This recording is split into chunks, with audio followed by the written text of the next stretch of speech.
오늘의 주제는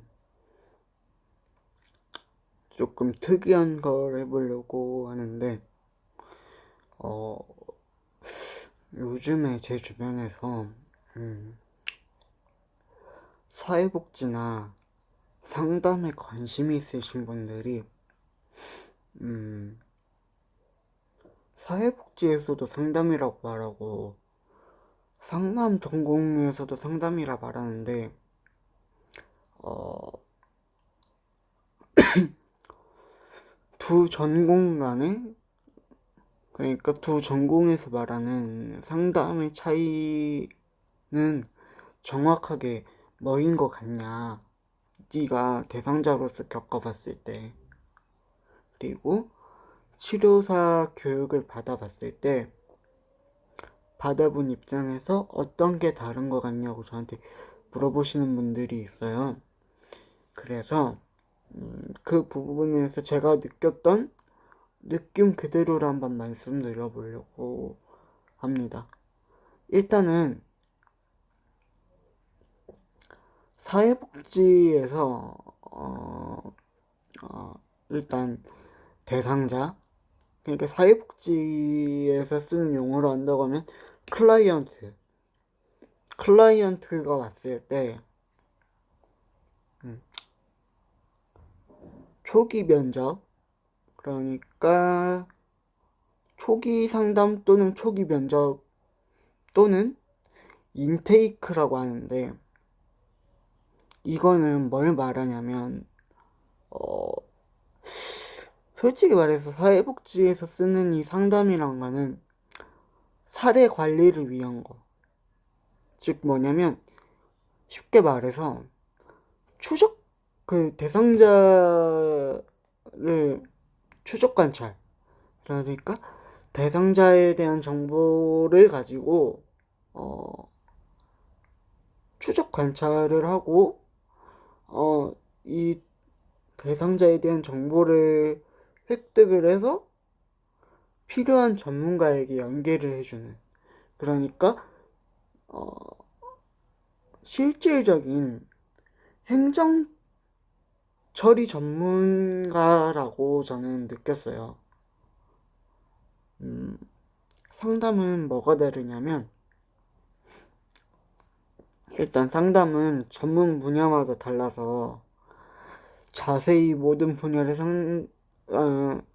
상세히 설명하기는 어렵지만, 그나마 이해를 하기 쉬운 아동 쪽으로 예를 들어본다면, 미술, 음악, 연극 등의 비언어적, 그러니까 신체를 사용하는 활동이나, 그 다음에 그림을 그리고 몸을 움직이는 등 이제 어떠한 매개체를 가지고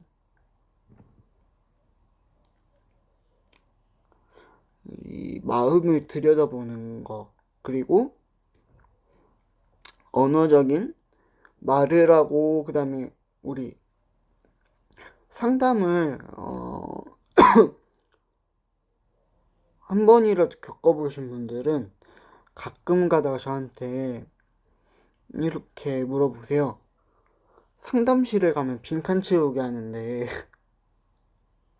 그게 진짜 실제 상담에서 쓰는 거냐?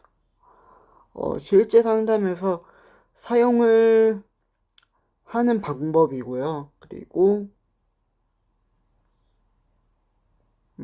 그렇게 사용을 하는 방법이고, 언어적인 말하고 문장 채우고 이런 것들을 통해서 구체적으로 상황을 연상을 해서 내면의 어려움을 표현하면서 해소를 하고, 또 이를 통해서 좀 더 나은 방향으로 나아갈 수 있도록 적극적인 개입의 촉진 훈련을 받은 실질적인 개입의 전문가인데, 이 둘의 가장 큰 차이는 뭐냐면,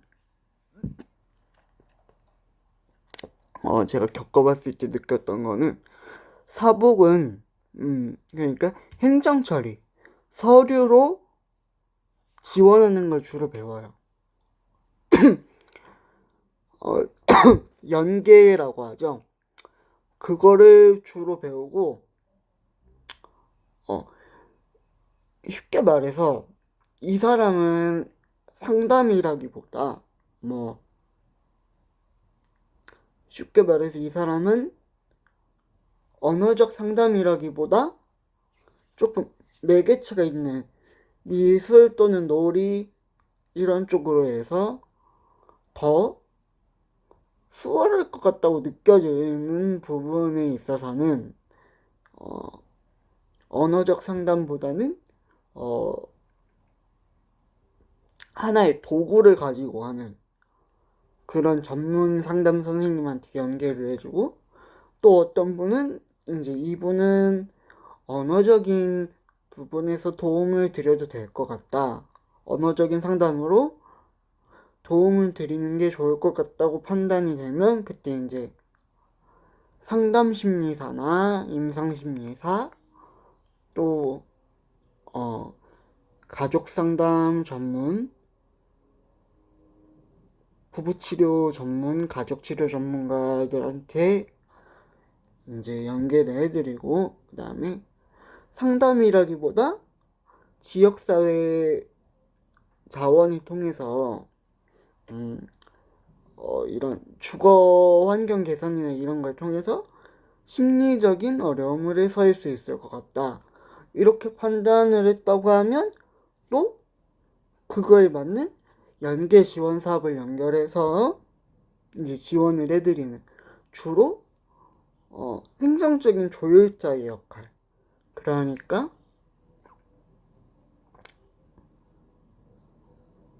그런 역할을 수행하고요.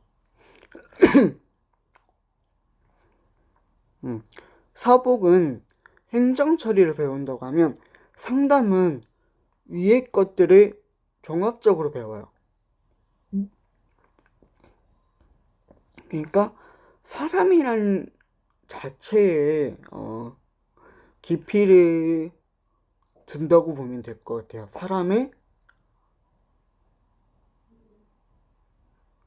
사람한테 포커스를 맞추고 거기 안에서 마음의 소리를 들으면서 표현하고 조율하는 걸 도와주는 전문가다, 이렇게 생각을 해주시면 좋을 것 같고, 쉽게 말해서 다시 한번 정리하면 즉 사회복지는 사람을 위한 행정 중심의 전문가다, 서류 중심의 전문가다, 지원 중심의 전문가다, 이렇게 기억을 해주시면 될 것 같고요. 상담은 사람이란 것에 중점을 두는, 마음에 중점을 두는 마음 표현 조율 전문가라고 생각을 해주시면 됩니다.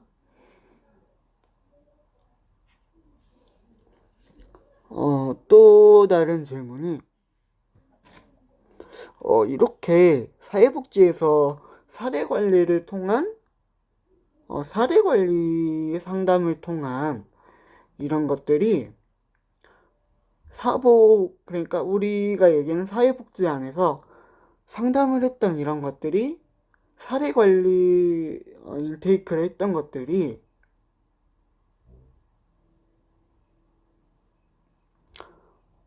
혹시나 후에 상담이라는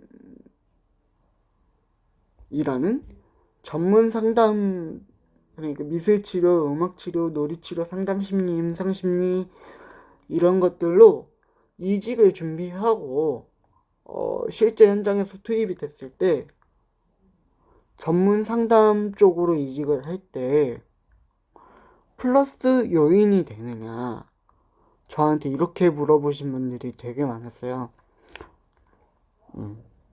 그래서 저는 이렇게 한번 말씀드려보고 싶어요. 누군가 저에게 방금 같은 질문을 한다면 성인은 기관 바이 기관이고 케이스 바이 케이스라서 확답이 어렵지만 아동, 장애인, 노인 분야 이 세 분야에서는 어느 정도 플러스 요인이 될 수 있다. 그리고 바우처 바우처 중심으로 돌아가는 필드냐 아니면 일반적인 대상자군을 만나는 필드냐에 따라서 다르지만 바우처라면 플러스 요인이 있고 또 그쪽은 사회복지 자체에 대한 배경 지식이 어느 정도는 깔려 있어야 해서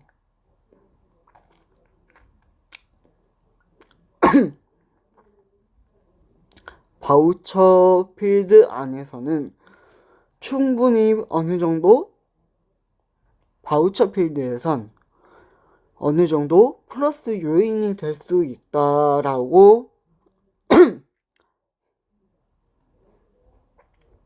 말씀을 드립니다.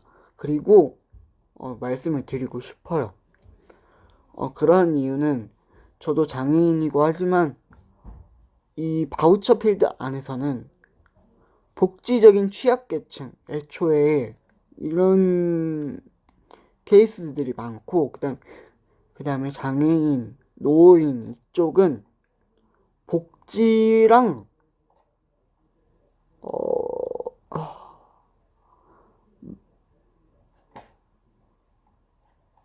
복지랑 마음을 돌보는 이 상담이란 자체를 떼어놓고 얘기할 수 있는 케이스가 아니에요. 아동 쪽도 대부분 그런 경우가 많고 그래서 복지 취약계층이 많을 뿐더러 애초에 개입을 할 때 양측면에 개입이 필요한 경우가 대다수인 경우가 많기 때문에 그렇게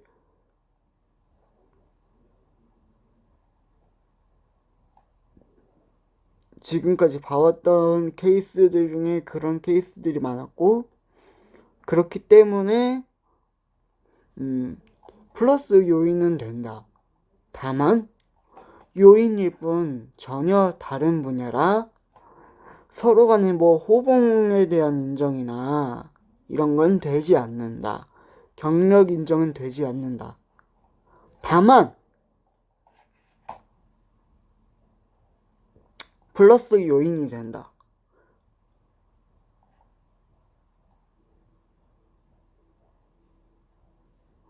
여기서 말하는 전혀 다른 분야라는 거는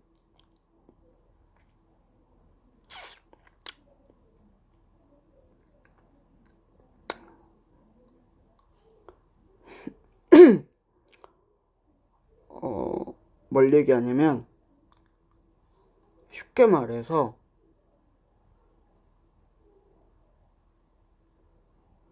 아동학대 관련 이제 아동보호 전문기관이나 노인학대 관련 노인보호 전문기관들 이런 곳에서 상담 관련 전문 인력으로서 일을 했을 때는 거기는 사회복지 관련 종사 시설로 들어가기도 하기 때문에 이제 서로 간에 인정 퍼센테이지는 다를지언정 호봉을 인정해주는 경우도 아주 가끔가다 있습니다. 다만 제가 말씀드리는 사회복지 현장은 이런 전문 요원으로서 일을 하는 게 아니고 전문 요원으로서 일을 하는 게 아니고 제가 아까 말했던 행정 중심의 연계를 주로 하는 사례 관리, 그러니까 사회복지에서 대부분을 차지하는 사례 관리 형식의 상담을 하셨다고 하면은 전혀 다른 분야라서 경력 인정도 안 되고 호봉 인정도 안 된다. 이걸 말씀드리고 싶었습니다. 이거를 좀 명심해 주세요.